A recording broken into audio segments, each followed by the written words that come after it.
Una mujer desconocida apareció en el funeral de mi abuelo afirmando ser su hija mayor, y que el rancho familiar le pertenecía a ella. El funeral de mi abuelo era exactamente como él hubiera querido, silencioso, respetuoso y lleno de caras conocidas de nuestro pequeño pueblo. Mi abuelo, don Aurelio, había sido un hombre intachable. Un maestro de escuela jubilado, casado durante 50 años con mi abuela, un pilar de la iglesia local y el tipo de persona de la que nadie tenía una sola queja. Mi abuela, ya muy anciana y en silla de ruedas, lloraba en silencio en la primera fila de la capilla, rodeada por mis tíos y mis padres. Yo estaba de pie cerca de la entrada, recibiendo a los vecinos que llegaban a dar el pésame, cuando el ambiente cambió por completo. Faltaban unos minutos para la medianoche cuando las puertas de madera de la funeraria se abrieron de par en par. El viento frío de la noche se coló en la sala, haciendo parpadear las velas alrededor del ataúd. Por el pasillo central caminó una mujer que nadie en la familia había visto jamás. Tendría unos 45 años, vestía un abrigo negro elegante y llevaba el cabello recogido de una forma extrañamente familiar. Lo que más llamó la atención de todos no fue su ropa, sino lo que traía en las manos, una enorme corona de flores blancas, pero no de las baratas, sino un arreglo imponente que debió costar una fortuna. La mujer caminó con paso firme, ignorando las miradas susurrantes de los vecinos, y colocó la corona justo al centro, tapando los arreglos que mis propios tíos habían comprado. Mi papá, que es el hermano mayor y siempre ha tenido un temperamento fuerte, se levantó de su asiento de inmediato. Le pareció una falta de respeto que una desconocida llegara a acaparar la atención en un momento tan íntimo. Buenas noches, señora, le dijo mi papá en voz baja, pero con un tono cortante, alcanzando a la mujer a pocos pasos del ataúd. Disculpe, creo que se equivocó de capilla. Este es el velorio de don Aurelio Mendoza.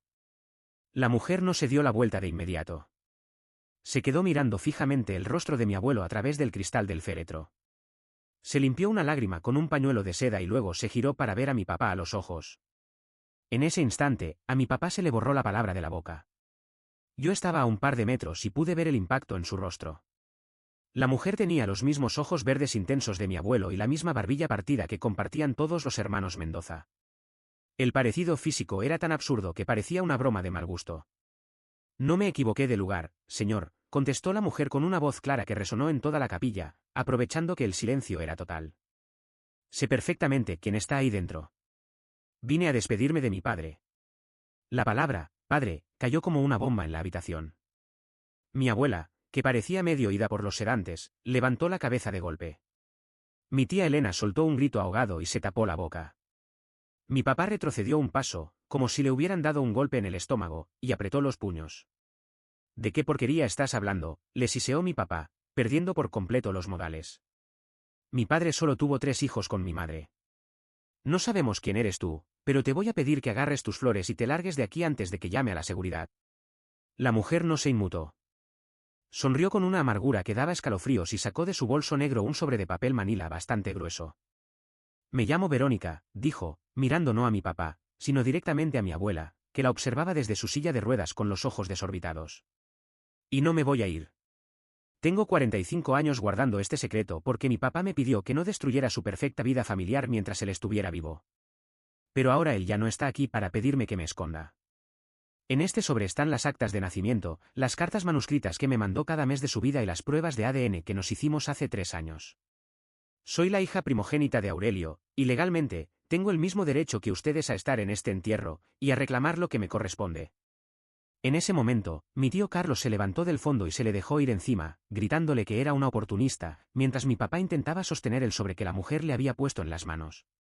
El velorio se convirtió en un campo de batalla en cuestión de segundos, con los vecinos murmurando en las bancas traseras y la verdad de nuestra familia desmoronándose frente al ataúd. El caos en la capilla era insostenible. Los murmullos de los vecinos se escuchaban como un panal de abejas furiosas. Mi papá, dándose cuenta de que el apellido Mendoza se estaba arrastrando por el lodo frente a todo el pueblo, agarró a la mujer del brazo, no de forma violenta, pero sí con una firmeza desesperada. Nosotros no vamos a hacer un espectáculo aquí, le siseó entre dientes, con la cara completamente roja. Camina a la oficina de la administración ahora mismo. Verónica soltó una risita seca, se acomodó el abrigo negro y caminó por el pasillo central con la frente en alto, como si fuera la dueña del lugar. Mi papá le hizo una seña a mi tío Carlos y a mi mamá para que lo siguieran, y luego me miró a mí. Quédate aquí con tu abuela, que no se mueva de la silla y que nadie más entre al pasillo, me ordenó con la voz temblorosa. Yo asentí, pero la curiosidad me estaba carcomiendo por dentro. Me acerqué a mi abuela, quien seguía estática, mirando el piso de la funeraria con los ojos fijos y vidriosos. Le puse una mano en el hombro y sentí que estaba temblando como una hoja. «Abuela, ¿estás bien? ¿Quieres un poco de agua?», le pregunté en voz baja. Mi abuela no me miró. Soltó un suspiro largo, un sonido que venía desde el fondo de su pecho, y murmuró algo que me heló la sangre: «La moneda siempre cae, hijo». Tardó 45 años, pero ya cayó. Antes de que pudiera pedirle que me explicara qué significaba eso, mi tía Elena, que se había quedado cuidando el otro lado de la sala, me hizo una seña con los ojos.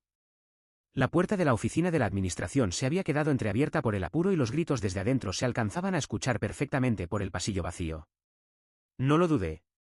Dejé a mi tía con la abuela y me deslicé sigilosamente por el corredor hasta pararme justo al lado del marco de la puerta de madera. Adentro, el ambiente era puro fuego. Mi papá estaba de pie junto al escritorio del administrador, con el sobre de papel manila abierto y los papeles regados por toda la mesa. Estaba revisando un documento con una mano, mientras con la otra se restregaba la frente, sudando frío. «Esto es una falsificación», gritó mi tío Carlos, dando un manotazo en la pared. Mi papá nunca estuvo en Ensenada en el año 80. Él estaba dando clases aquí en la escuela pública. Esta firma está copiada, eres una maldita estafadora que viene a buscar la herencia de las tierras. «Ah, sí», contestó la voz pausada y elegante de Verónica. ¿Por qué no revisas las cartas que están abajo, Carlos? Revisa la caligrafía. Revisa los depósitos mensuales que salían de la cuenta de ahorro de tu padre cada día 15. Durante 45 años, Aurelio Mendoza mantuvo a mi madre y me pagó los estudios. Su preciado padre, el maestro intachable del pueblo, tenía otra familia al otro lado del estado. Un silencio pesado, de esos que duelen, inundó la oficina. Escuché el crujido de las hojas de papel. Mi papá estaba leyendo las cartas. Pasaron casi 2 minutos donde solo se escuchaba la respiración agitada de mis tíos. De repente, la voz de mi papá sonó completamente quebrada, vieja, sin rastro del hombre imponente que solía ser. Es la letra de mi papá», susurró. «Esta es su firma. Esta es la cruz que siempre le ponía a las letras, T. Dios mío, Carlos, esto es real». «No puede ser», exclamó mi tía de fondo, rompiendo en un llanto histérico. Nuestra madre estuvo enferma del corazón hace 10 años y él fingía que se iba a congresos de maestros para cuidarla. Nos estuvo viendo la cara a todos. Él no les vio la cara, interrumpió una voz desde el pasillo. Me di la vuelta asustado. Mi abuela, impulsando las ruedas de su silla con unas fuerzas que no sé de dónde sacó, había avanzado por el corredor y estaba parada justo detrás de mí. Entró a la oficina empujando la puerta por completo. Todos se le quedaron viendo como si hubieran visto a un fantasma. Mi papá corrió a detener la silla, pero mi abuela lo apartó con la mano. Miró fijamente a Verónica. La examinó de pies a cabeza, deteniéndose en sus ojos verdes y en las facciones de su rostro. La oficina se quedó en un silencio sepulcral. Mi abuela respiró hondo, enderezó la espalda y soltó la bomba que nadie en esa habitación vio venir. «Yo siempre lo supe, Verónica. Yo sabía de tu existencia desde el día en que naciste». La revelación de mi abuela congeló el aire dentro de la pequeña oficina. Mi papá soltó la silla de ruedas y dio 2 pasos hacia atrás, con la boca abierta, mirando a su propia madre como si fuera una desconocida. «¿Qué estás diciendo, mamá?», preguntó mi papá con un hilo de voz, casi suplicante. «¿Nos estás diciendo que sabías que mi papá tenía otra hija, otra familia, y te quedaste callada toda la vida?» Mi abuela no flaqueó. A pesar de sus 82 años y sus manos temblorosas por la edad, clavó la mirada en sus hijos con una severidad que nos cayó a todos. «Se los callé por ustedes», sentenció la anciana con una frialdad que me dio escalofríos. «Su padre cometió un error en su juventud, sí. Pero cuando me enteré, hace 45 años, me puse de rodillas frente a él y le di a elegir: o nos divorciábamos y el apellido Mendoza se convertía en la burla del pueblo, o se quedaba aquí, cumplía como esposo y me daba la mitad de su sueldo para mantener la casa, mientras él se hacía cargo de su bastarda en silencio. Tu padre aceptó el trato. Vivió el resto de sus días trabajando el doble para que a ninguno de ustedes 3 les faltara la universidad privada ni la comida». Verónica, que hasta ese momento se había mantenido imperturbable, apretó la mandíbula al escuchar la palabra «bastarda». Sus ojos verdes brillaron con una furia contenida. «Un error de juventud», interrumpió Verónica, dando un paso hacia la silla de ruedas de mi abuela. «Mi madre no fue un error, señora. Mi madre fue la mujer a la que Aurelio amó de verdad, pero no tuvo los pantalones para dejarla a usted por miedo al que dirán en este maldito pueblo de hipócritas. Me mantuvieron escondida como si fuera un bicho raro, un pecado que tapar con dinero mensual. Pero se les acabó el teatro. Mi tío Carlos, a quien nunca le ha importado la moral sino los bolsillos, reaccionó de inmediato al escuchar la palabra dinero. Se interpuso entre Verónica y mi abuela, señalando los documentos sobre el escritorio. A mí me importa un bledo a quién amaba mi papá o qué pacto ridículo hicieron en los 80, rugió Carlos, apuntando con el dedo a Verónica. Lo que tú quieres son las tierras del rancho. Las 300 hectáreas que mi papá nos dejó en el testamento. Viniste a meterte al velorio para extorsionarnos y pelear la herencia, ¿verdad? Verónica soltó una carcajada limpia y ruidosa que retumbó en las paredes de la oficina. Era una risa llena de desprecio. ¿El rancho? ¿Esas tierras secas de las que tanto se enorgullecen?, preguntó, sacando otro documento del fondo del sobre de papel manila y arrojándolo sobre la mesa con desdén. Revisen eso, par de idiotas. Tu padre no les dejó nada. Hace 3 años, cuando el rancho empezó a quebrar por las deudas que tú mismo provocaste, Carlos, tu padre vino a buscarme a Ensenada. Me pidió un préstamo de casi $100.000 para salvar el apellido. Como no pudo pagarme, firmamos un contrato de compraventa legal ante notario. El rancho ya está a mi nombre desde hace 14 meses. Vine a decirles que tienen 30 días para sacar sus cosas de esa propiedad. Mi papá y mi tío Carlos se abalanzaron sobre el papel al mismo tiempo. Sus caras pasaron del enojo a un pánico absoluto al ver los sellos notariales y la firma inconfundible de mi abuelo cediendo los derechos del rancho familiar. Mi mamá empezó a hiperventilar de fondo, gritando que nos íbamos a quedar en la calle. Pero Verónica no había terminado. Se acomodó el bolso negro en el hombro, caminó hacia la salida de la oficina y se detuvo justo a mi lado, mirándome de reojo antes de dirigirse a toda la familia. El rancho ya es mío, pero eso no es todo, dijo Verónica con una sonrisa macabra.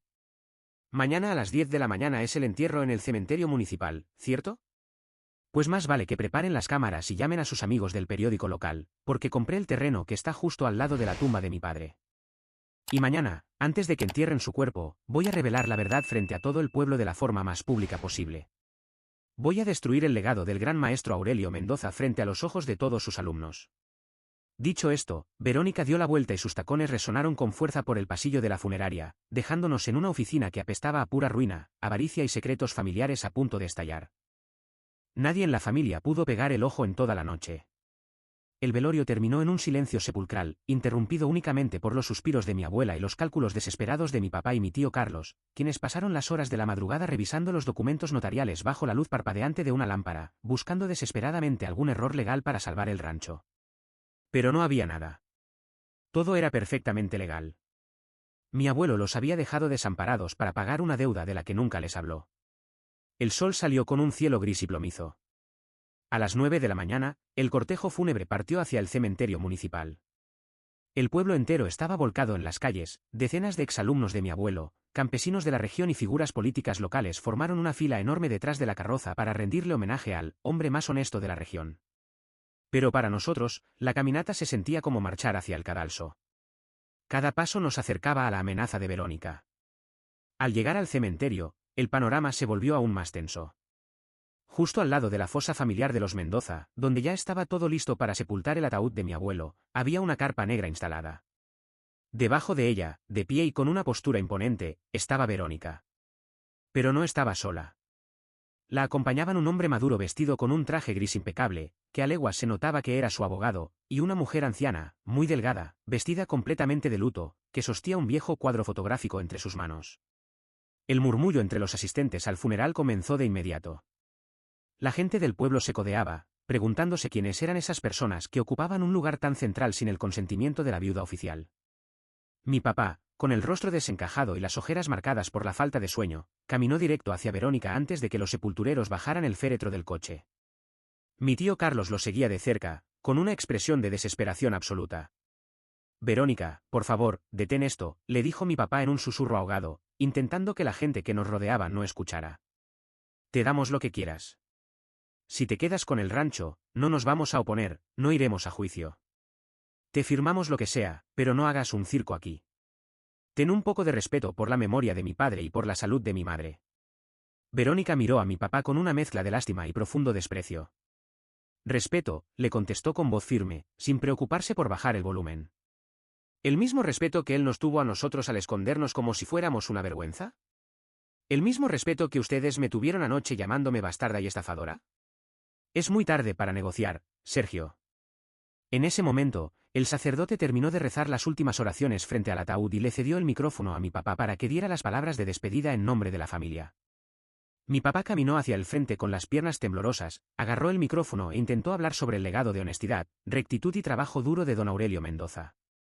Pero antes de que pudiera hilar la tercera frase, Verónica dio un paso al frente y su abogado encendió un megáfono portátil de alta potencia que traía oculto en una maleta.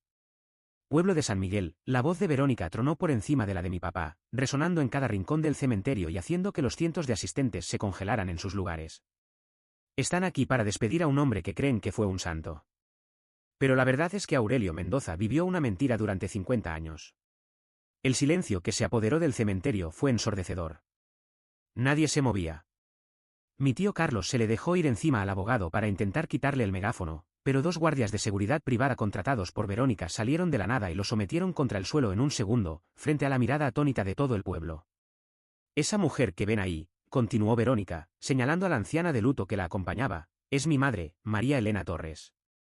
Ella fue la primera y verdadera esposa de Aurelio Mendoza por la Iglesia en el estado de Baja California, años antes de que él viniera a este pueblo a casarse falsamente por el civil con la señora aquí presente. Mi padre la abandonó para armar su farsa aquí, pero siguió regresando a Ensenada a escondidas, y de esa doble vida nací yo.